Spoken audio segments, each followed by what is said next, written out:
사도신경으로 우리의 신앙을 하나님 앞에 고백합니다.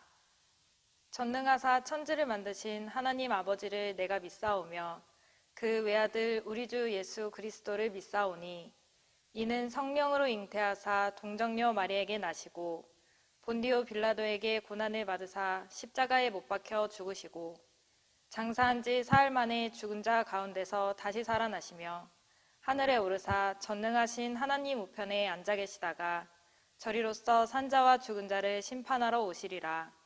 성령을 믿사오며 거룩한 공회와 성도가 서로 교통하는 것과 죄를 사하여 주시는 것과 몸이 다시 사는 것과 영원히 사는 것을 믿사옵나이다. 아멘. 오늘의 말씀, 출애굽기 34장 1절에서 17절 말씀입니다. 여호와께서 모세에게 이르시되 너는 돌판 둘을 처음 것과 같이 다듬어 만들라. 내가 깨뜨린 처음 판에 있던 말을 내가 그 판에 쓰리니 아침까지 준비하고 아침에 시내산에 올라와 산 꼭대기에서 내게 보이되 아무도 너와 함께 오르지 말며 온 산에 아무도 나타나지 못하게 하고 양과 소도 산 앞에서 먹지 못하게 하라. 모세가 돌판 둘을 처음 것과 같이 깎아 만들고 아침에 일찍이 일어나 그 두 돌판을 손에 들고 여호와의 명령대로 시내산에 올라가니 여호와께서 구름 가운데에 강림하사 그와 함께 거기 서서 여호와의 이름을 선포하실세 여호와께서 그의 앞으로 지나시며 선포하시되 여호와라 여호와라 자비롭고 은혜롭고 노하기를 더디하고 인자와 진실이 많은 하나님이라. 인자를 천대까지 베풀며 악과 과실과 죄를 용서하리라. 그러나 벌을 면제하지는 아니하고 아버지의 악행을 자손 3, 4대까지 보응하리라. 모세가 급히 땅에 엎드려 경배하며 이르되 주여 내가 주께 은총을 입었거든 원하건대 주는 우리와 동행하옵소서. 이는 목이 뻣뻣한 백성이니이다. 우리의 악과 죄를 사하시고 우리를 주의 기업으로 삼으소서.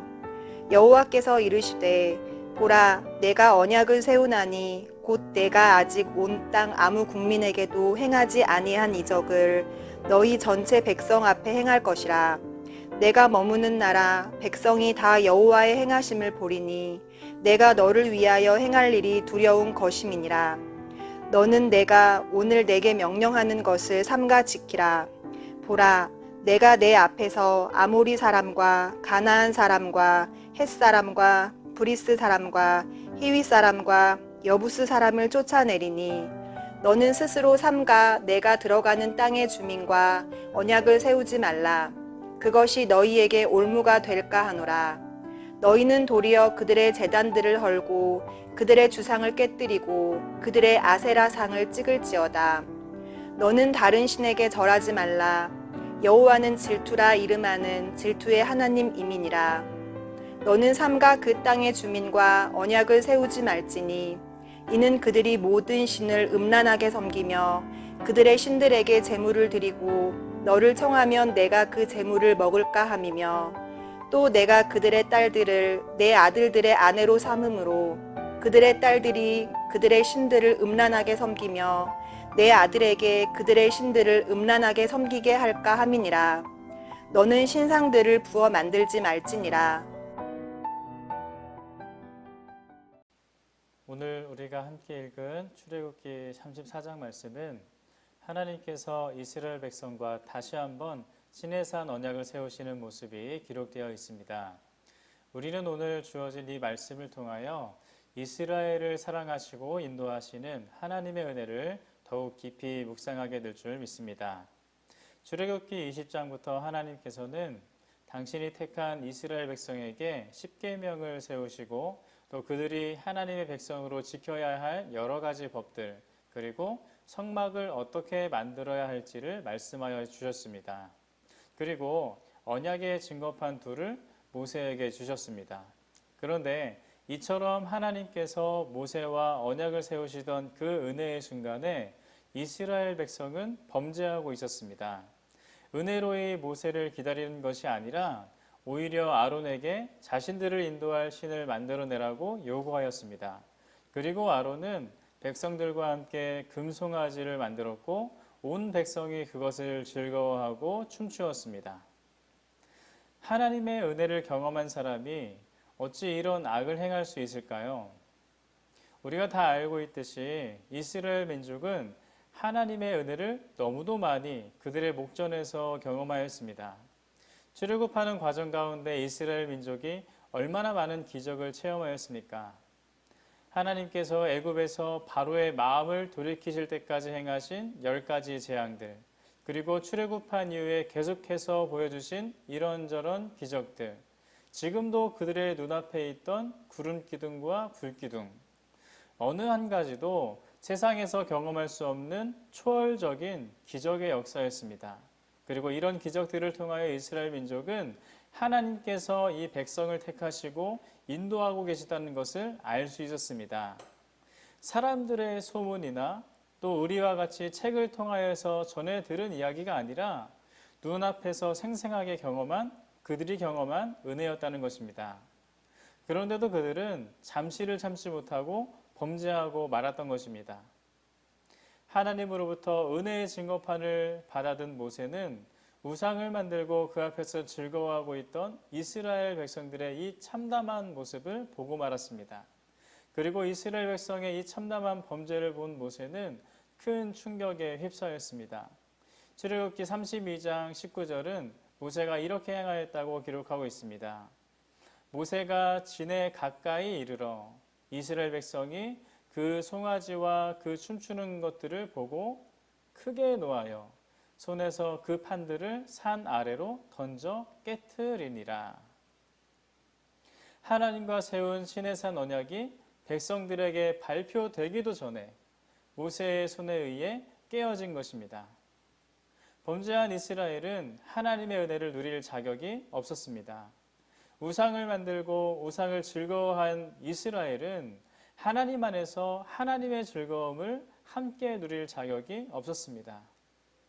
그런데 여러분, 우리는 오늘 이처럼 어리석고 연약한 모습이 바로 나의 모습이지는 않는지 돌아봐야 할 줄로 믿습니다. 우리는 오직 하나님의 은혜로 구원받은 하나님의 자녀입니다. 오직 하나님의 은혜가 아니었다면 구원받을 자격이 없던 미련하고 연약하고 악한 자였습니다. 그런데도 하나님께서는 우리를 기억하셨고 그 아들 예수 그리스도를 보내시사 구원의 기쁨을 누리게 하셨습니다. 그리고 지금도 성령 하나님을 보내시어 우리로 하여금 은혜의 길을 걸어가도록 인도하고 계십니다. 그런데 우리는 이처럼 하나님의 은혜 가운데 살아가고 있으면서도 여전히 세상을 탐하고 여전히 죄의 유혹에 쉽게 넘어지며 범죄함 속에서 살아가고 있습니다. 우리를 구원하신 그 감격스럽던 그 은혜를 언덧 다 잊어버리고 하나님만이 나의 기쁨이요 내 삶의 목적이 아니라 세상이 나 자신이 삶의 목적이 되었습니다. 하나님이 아닌 오직 나 자신을 위해서 살아갈 때가 참으로 많다는 것입니다. 매일같이 하나님의 은혜를 경험하는 삶 속에서도 여전히 불평하고 범죄하던 이스라엘 백성들의 그 모습과 하나님의 구원의 은혜를 경험한 자임에도 불구하고 또다시 세상을 향하고 있는 우리의 모습이 같다는 것입니다.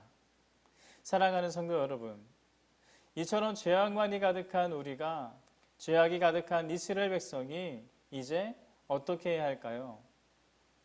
우리의 범죄함을 깨닫고 하나님께 나아가 용서를 구하면 되는 것일까요? 그렇습니다. 오늘 우리가 어떠한 죄악을 범하여 하나님 앞에서 부끄럽기만 한 참담한 인생을 살았다고 할지라도 회개함으로 하나님을 바라보며 나아가야 할 줄로 믿습니다. 오늘 우리에게 주어진 말씀을 살펴보면 우리가 스스로 범죄하여 연약할 때에도 담대하게 하나님 앞에 나아가 회개할 용기를 얻을 수 있는 말씀이 기록되어 있습니다. 우리가 오늘 읽은 출애굽기 34장 말씀은 하나님께서 범죄한 이스라엘과 다시 한번 새 언약을 세우시는 모습이 기록되어 있습니다. 그런데 여러분, 하나님께서 무엇 때문에 그토록 악한 이스라엘과 다시 한번 언약을 세우고 계시는 것일까요? 물론 여기에는 하나님의 생명책에서 자신의 이름을 지어달라고까지 하면서 중보하였던 모세의 역할이 컸습니다. 그러나 우리는 그보다 앞서 하나님이 도대체 어떤 분이시기에 모세의 중보를 들어주셨는가에 대해서 생각해 보아야 하는 것입니다. 여러분, 하나님은 어떤 분이십니까? 어떤 분이시기에 자신을 배반하고 우상을 섬긴 저들을 용서하시는 것입니까? 함께 6절 말씀을 읽어보겠습니다. 여호와께서 그의 앞으로 지나시며 선포하시되 여호와라 여호와라 자비롭고 은혜롭고 노하기를 더디하고 인자와 진실이 많은 하나님이라. 아멘. 이 말씀은 하나님과 새 언약을 세우기 위해 모세가 다시 한번 시내산에 올랐을 때 하나님께서 당신이 어떤 존재인지에 대해서 선포하신 말씀입니다. 이 말씀에서 하나님께서는 자신을 어떻게 소개하고 계십니까? 자비롭고 은혜롭고 노하기를 더디하는 인자와 진실이 많은 하나님이다 라고 말씀하셨습니다. 그러면서 7절에서 말씀하십니다. 인자를 천대까지 베풀며 악과 과실과 죄를 용서하리라. 그러나 벌을 면제하지는 아니하고 아버지의 악행을 자손 3, 4대까지 보응하리라.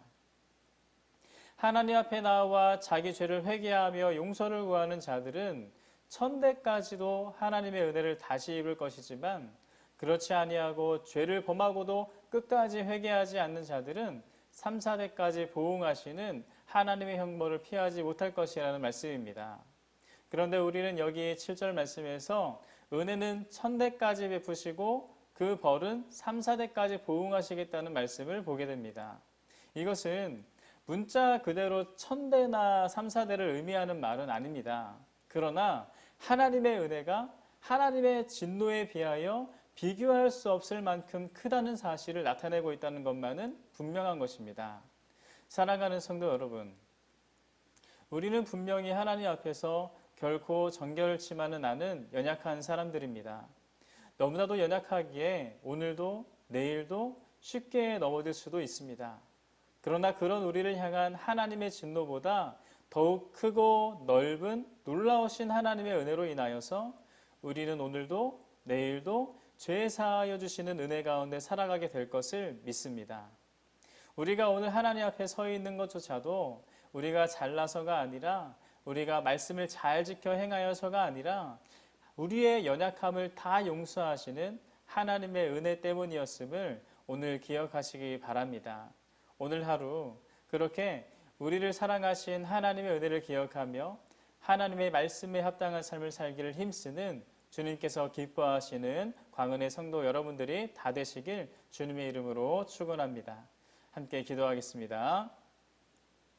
사랑과 은혜가 충만하신 하나님, 하나님께서 오늘도 우리를 기억하시고 우리와 함께 하시고 말씀 듣고 기도하게 하시니 감사합니다.